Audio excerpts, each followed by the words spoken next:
네, 팩트체크 오늘은 4.27 남북 정상회담 속 몇 장면을 좀 다시 살펴보겠습니다. 먼저 판문점 군사분계선입니다. 두 정상이 함께 넘은 이 경계석을 기준으로 남쪽은 자갈, 북쪽은 흙을 깔아놨습니다. 서로의 영역을 구분하기 위해서 이렇게 만들었다고 알려져 있습니다. 하지만 확인 결과 사실이 아니었습니다. 오대영 기자, 처음부터 이렇진 않았잖아요. 네, 사진으로 설명드리겠습니다. 네. 1976년과 이전과 이후로 나눠서 볼 텐데요. 먼저 1969년 사진입니다. 남쪽 방향으로 찍은 화면인데 남과 북의 구분 없이 흙이 깔려 있고 경계석도 없었습니다. 남북이 뒤섞여서 공동으로 경비하던 시절이었습니다. 그런데 1976년에 북한 경비병들이 도끼 만행 사건을 일으켰습니다. 네. 이 때문에 경계석이 이렇게 생겼습니다. 유엔사와 북측이 공동 경비구역 분할 경비 합의서를 만들었습니다. 이 합의서에는 너비 50cm, 높이 5cm로 설치한다라고 나와 있고요. 이 사진은 합의 이후에 유엔사가 군사분계선을 만들고 있는 장면입니다. 이렇게 시멘트로 턱을 만들었고 북한군이 자를 대고 너비를 재고 있는 모습도 보입니다. 네, 근데 이제 높이가 뭐 5cm다, 10cm다 이렇게 보도들이 좀 엇갈렸는데 합의서에는 높이 5cm라고 나와 있는 거고 그러면 자갈과 흙은 언제부터 이렇게 나뉘게 된 건가요? 이렇게 경계석이 만들어진 뒤에도 남북 모두 계속해서 흙이 깔려 있었습니다. 네, 이건 2002년 8월 판문점의 JSA 모습입니다.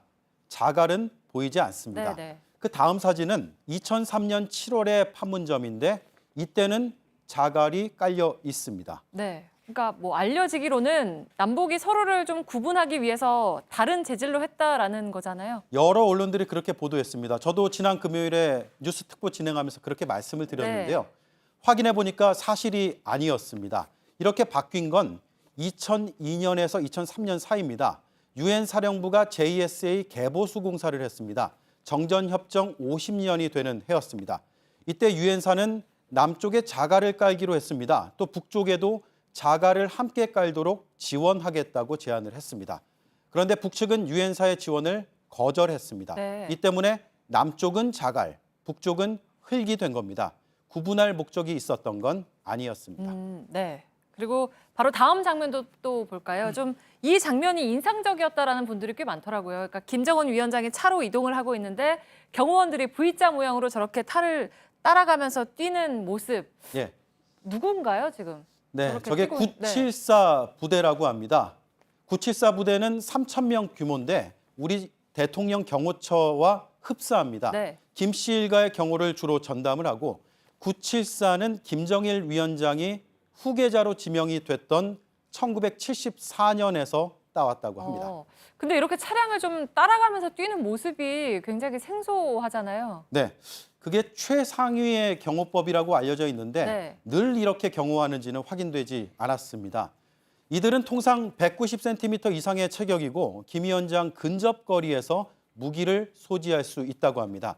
지난 2월 김여정 부부장이 왔을 때도 경호를 맡았습니다. 네, 이제 마지막으로 정말 많은 화제가 됐던 평양냉면 얘기입니다. 만찬장 곳곳에 보면 근데 이제 평양냉면이 좀 붉은 국물을 띈 게 있던데 이거 평양냉면이 맞는 건가요? 그걸 가지고 온라인에서 좀 논쟁도 붙었다고 합니다. 그런데 북에서는 그걸 냉면이라고 부르지 않습니다. 쟁반국수가 정식 명칭인데요. 냉면과 함께 평양 옥류관의 대표 메뉴입니다. 우리가 흔히 부르는 평양냉면은 이처럼 맑은 국물이고 여기에 식초와 겨자, 양념장을 넣기도 합니다. 이렇게 둘을 나란히 비교를 해보면 그릇의 크기부터 다릅니다. 그리고 재료와 맛에서도 좀 차이가 있다고 합니다. 네, 알겠습니다. 팩트체크 오대영 기자였습니다.